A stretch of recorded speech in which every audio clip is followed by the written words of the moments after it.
اسمها فيستيفال كومبيتيشن. يعني مهرجانات، احتفالات، يعني احتفالات. يعني انا بنفسي حضرت اكتر من مره في اكتر من بلد. مظبوط.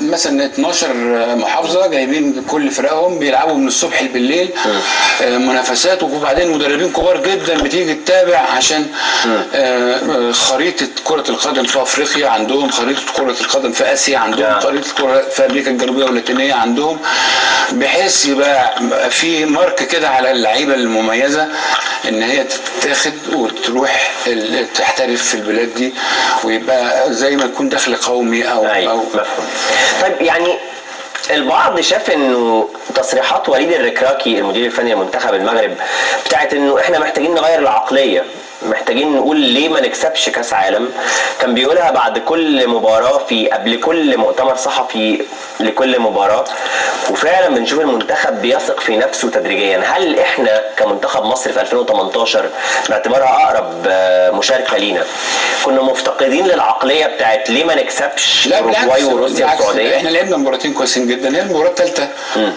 اللي كان فيها شويه شوشره مالهاش دعوه بكره القدم. يعني الشوشره كانت يعني خارجيه. ايه نوعها؟ الشوشره شغلت فيها اللعيبه شويه، هنلاعب السعوديه في ناس شخصيات مش عارف ايه حاجه، لكن لا احنا كنا ممكن نبني جدا على طب معلش عايز اقف عند النقطه دي، لاي حد وصلت الشوشره دي؟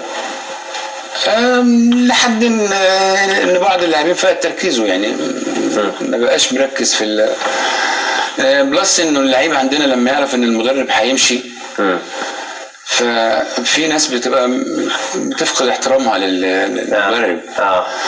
فدي يعني لا اخفيك سرا ان اتقال ان بعد البطوله المدرب هيمشي، فبعض اللاعبين ضعاف النفسيه بداوا خلاص بقى بالظبط كده هتتكل. هي المساله قصه كهرباء كانت اشهر مساله انه مفيش خطوط عريضه ان احنا بنشتغل عليها ونصر عليها في مسابقات الناشئين، في اختيارات الناشئين، في اعداد الناشئين، في المسابقه الرسميه اللي هي طبعا بقى لها اكتر من 20 سنه غير منتظمه، في التعامل الغير ادمي مع اللاعبين اللي انت بتلعبهم بقالك 20 سنه 3 ايام ماتش 3 ايام ماتش 3 ايام ماتش.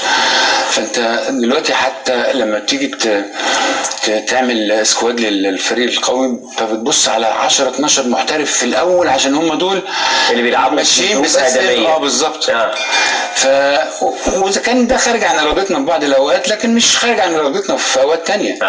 يعني اذا كان في ايام مثلا كورونا، ايام ثوره، ايام مش عارف ايه،